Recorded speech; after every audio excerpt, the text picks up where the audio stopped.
Okay, so I started to can banana peppers and then decided to make a video midway through. So I got all of my banana peppers from the garden. They were in the refrigerator, and then some that I picked today. Got them all washed up, and I ended up being 4 pounds. I have like a little kitchen scale right here, and then I just put them in here and I weigh them, and it ended up being 4 pounds. So I got them all washed and then chopped them up, and here they are. Almost all of them. I got some more in there, and then the last few in the sink. But this is 4 pounds of fresh banana peppers, and what I do is I just chop them, and I don't remove the seeds. So this is what they look like when you just chop them up. Last year I removed the seeds so that all of them looked like this, seedless. It just took way too much time, and it's unnecessary. So if you prefer to remove the seeds, go ahead. I don't, and they turn out just fine. So while I'm prepping them, I've got my jars in my canner heating up. You want the jars to be hot, and you want them to be sterile, and then you want your water already boiling. So that's the first step: prepping, chopping, and getting your jars ready.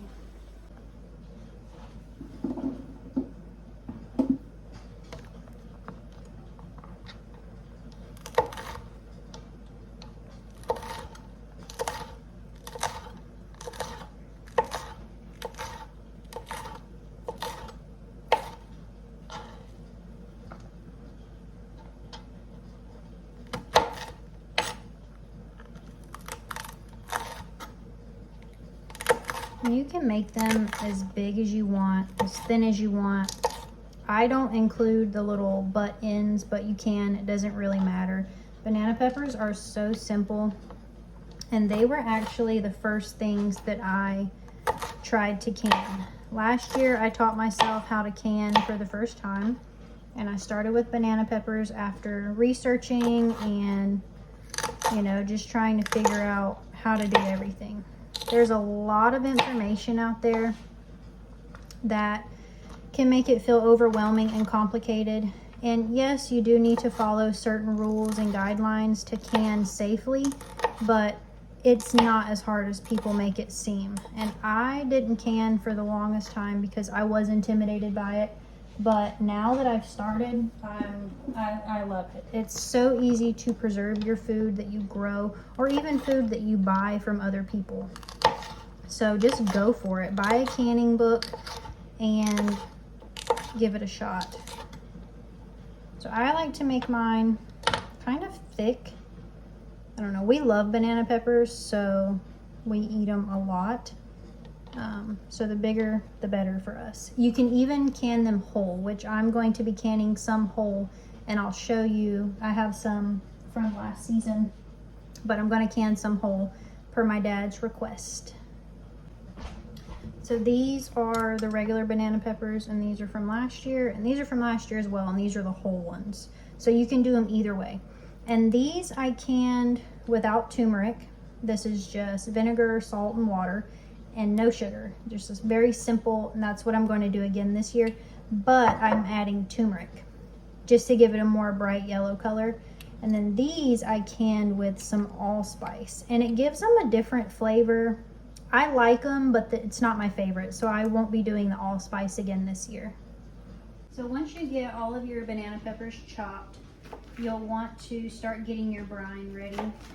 And for banana peppers, it's a 1:1 ratio. So I will use 4 cups of vinegar, 4 cups of water, 2 tablespoons of salt, and then I'm not sure exactly how much sugar.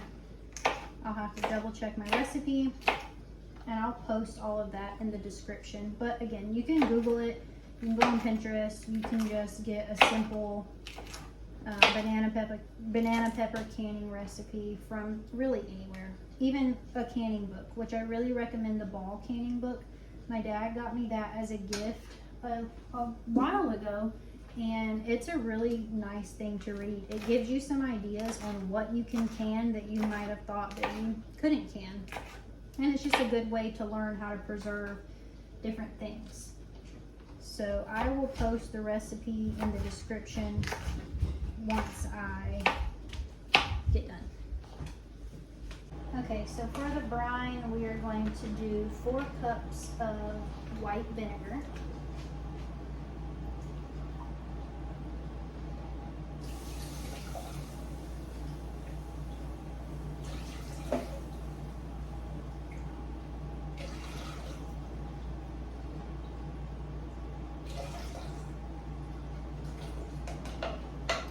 And then we're going to do 4 cups of water.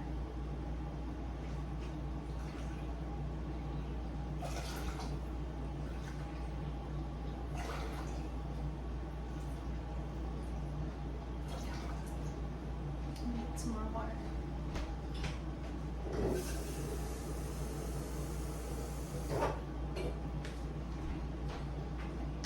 4 cups.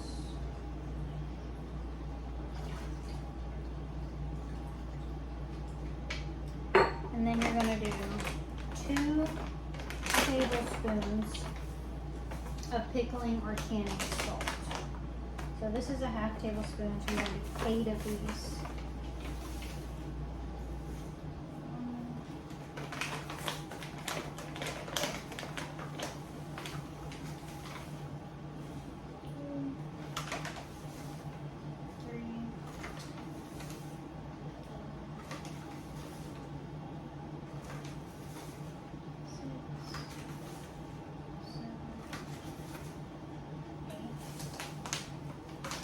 And then sugar is optional. I am going to add some sugar.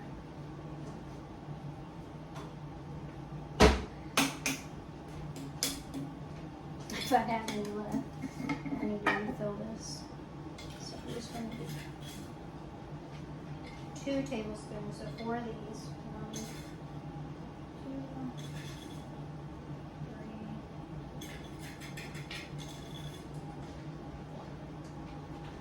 3. And then you can add crushed red pepper flakes, you can add garlic, you can add turmeric, you can add the allspice. I am going to add some turmeric, and I'm only going to add like 1 teaspoon. And this is basically just going to help it get that really bright, pretty yellow color. Okay, so that's it for the brine. Very, very simple. Now you want to bring that up to a boil so that all of the salt and sugar is dissolved.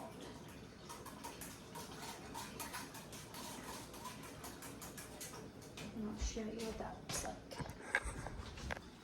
So just bring that to a boil. While that's coming to a boil, we'll get all of our jars and stuff ready. Alright, so we're going to take our jars out.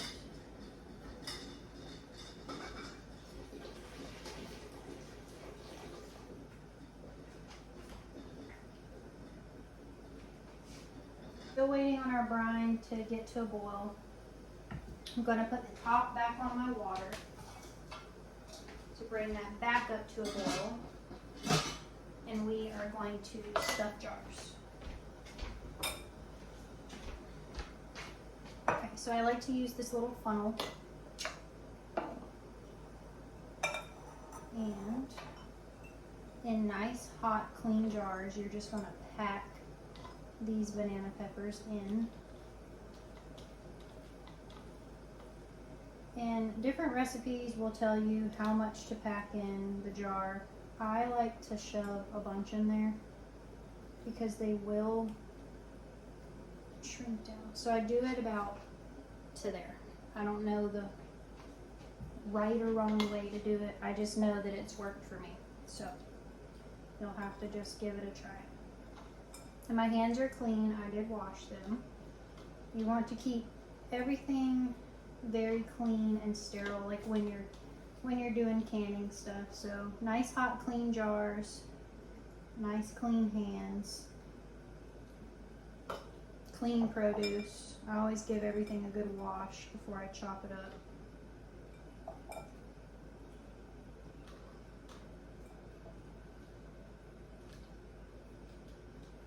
And just really pack it down. I'll probably end up adding even more to the cans. So we might actually have some jars left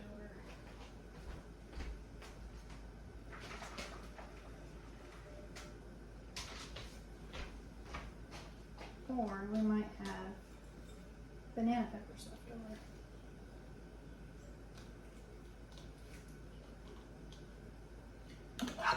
Now that I'm looking at it, I think we might have just enough.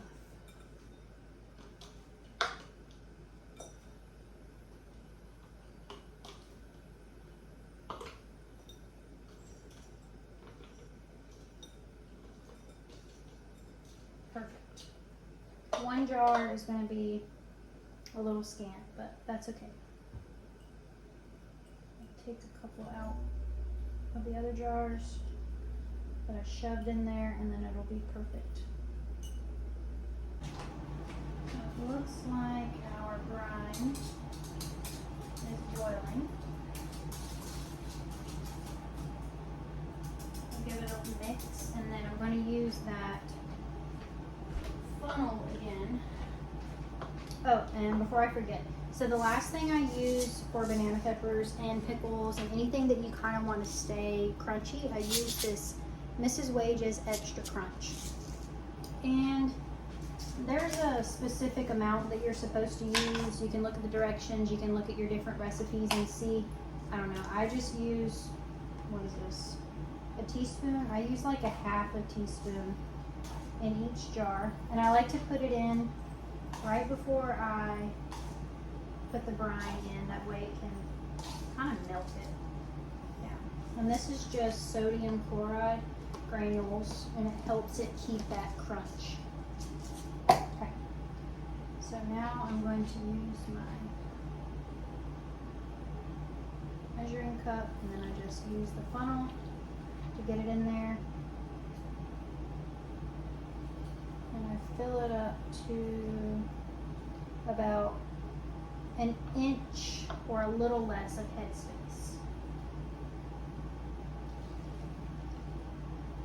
Again, I am not a canning professional. I'm not at all. So double check what I'm telling you. Do your research, watch some videos, and just give it a try for yourself. But banana peppers are really simple, so I recommend starting with something like that. And we can grow banana peppers like crazy here. I mean, I grow way too many. I have probably 20 cans from last year that we still haven't ate through. So I think the ones that I canned this year, I'm going to just sell and give to friends and family, which I've already done with my first round of peppers. Those have all been sold or given away.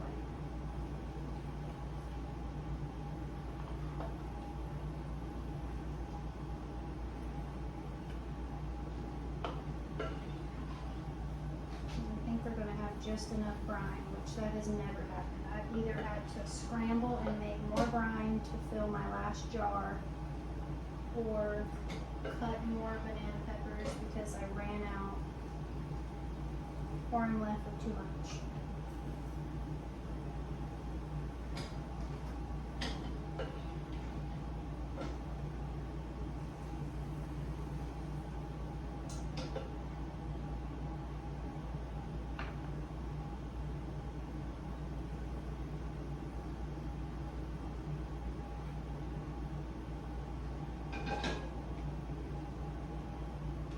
Those look good.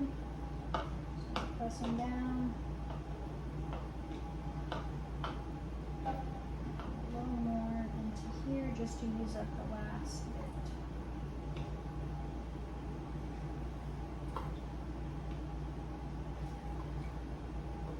Oh, that one's a little full.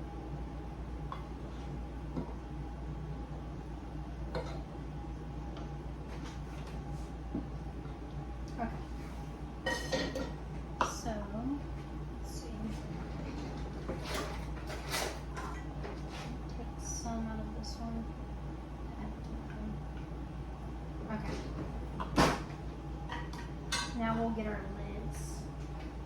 So So with a damp, clean towel, you want to wipe the rings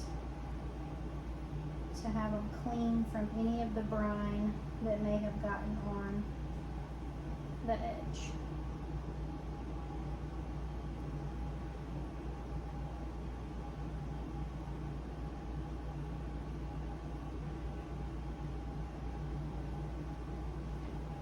And then you're going to put your clean lids on. Some people boil their lids before they put them on, but these are brand new and perfectly clean, and they will heat up once you put them in the water to get a good seal. So do it if you want. I do sometimes I don't.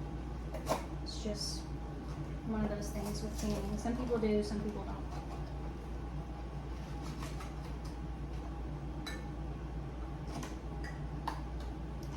Grab our rings.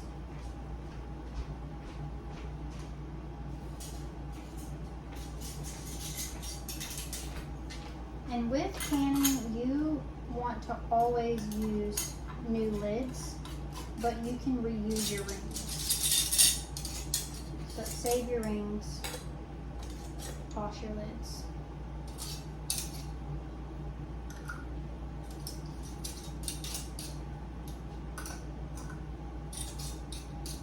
Should have had all of these out and ready to go, but like I said, I did not plan on filming a banana pepper video, but why not? I'm trying to get in the habit of filming all the random things that I do. So, okay, and you're going to want to put your lids on finger tight, which means just like that. Not super, super tight, just a good tight turn.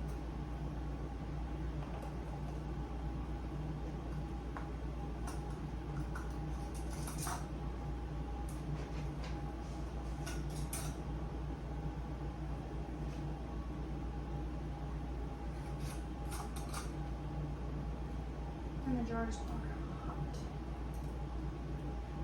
which is good. We want hot jars going in hot water, not the other way around. Okay. This all look great. Okay, so now we're going to put them back into the water, and then we'll start our timer.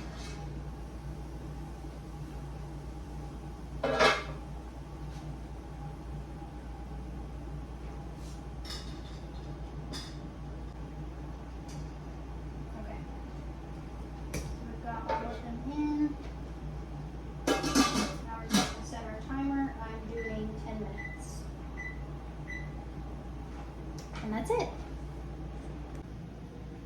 Alright, so while we're waiting on those to finish processing in the canner, I am going to get some bell peppers chopped up and ready for the freezer. It's my favorite way to preserve bell peppers.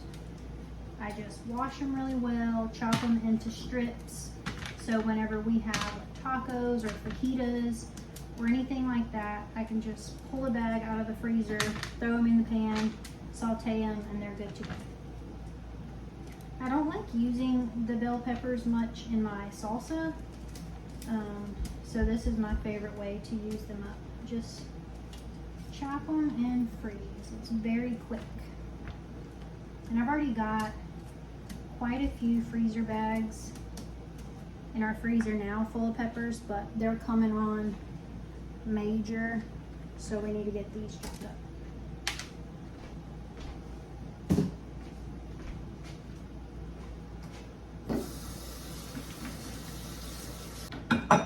So this is my favorite size to harvest them at, is like this palm size here.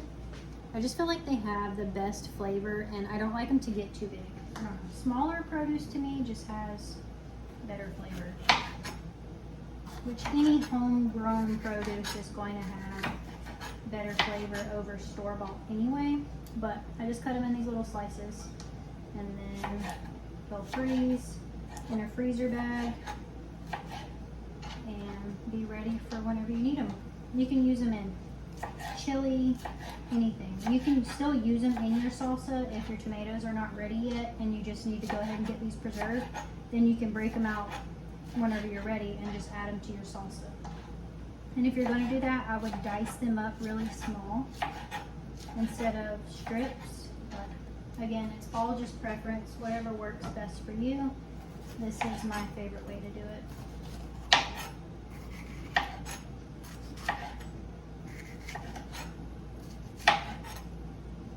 And I like to save the cores. I did the same thing with my banana peppers. I'm saving the cores in these bags over here, and then I'm just going to go give them to my chickens as a treat. So I'm sure they really love canning days because I have a ton of scraps that I give to them.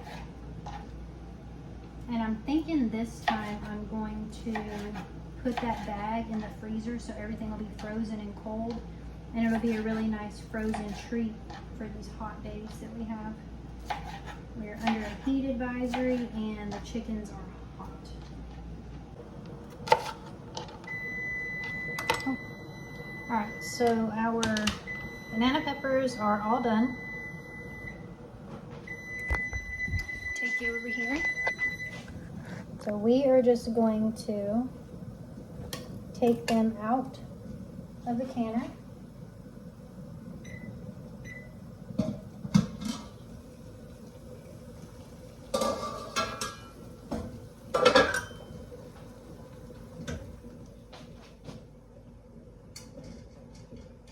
With banana peppers, because you want them to stay crispy and not over process, I don't leave them in there to let the water cool down. I just take them out as soon as the timer is off. And then you're just going to place them on a towel.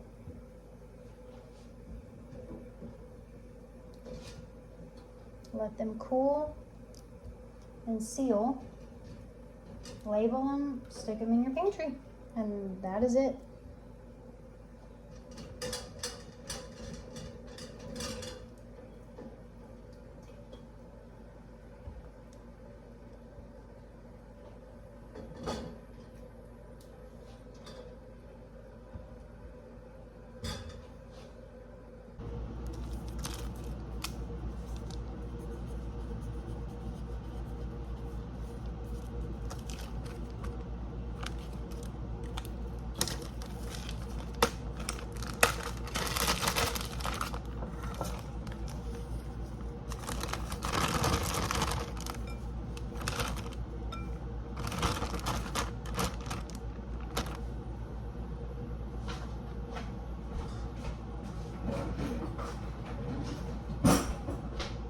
Here's my little trick. We have a vacuum sealer, but I don't like to bring that thing out unless I absolutely have to. So for the peppers, I just fill them up about however much you want in a bag. And then flatten them, zip it up, stick a straw in the corner, and then suck the air out, and there you go, vacuum sealed. So I'm going to do that to this whole bowl, and then I'll show you what they look like. Okay, so we got 4 bags of our chopped and prepped peppers for fajitas or tacos or whatever you want, and I'll show you how I store them. We have another freezer in our garage, and that has become my produce freezer, because the refrigerator is where I put all of our milk whenever I'm milking Maggie. So, look, I just recycled this container that we got. And here's my chopped peppers. And then I also have frozen zucchini. So it keeps really well in the freezer. And you just pull them out when you need them. And there you go.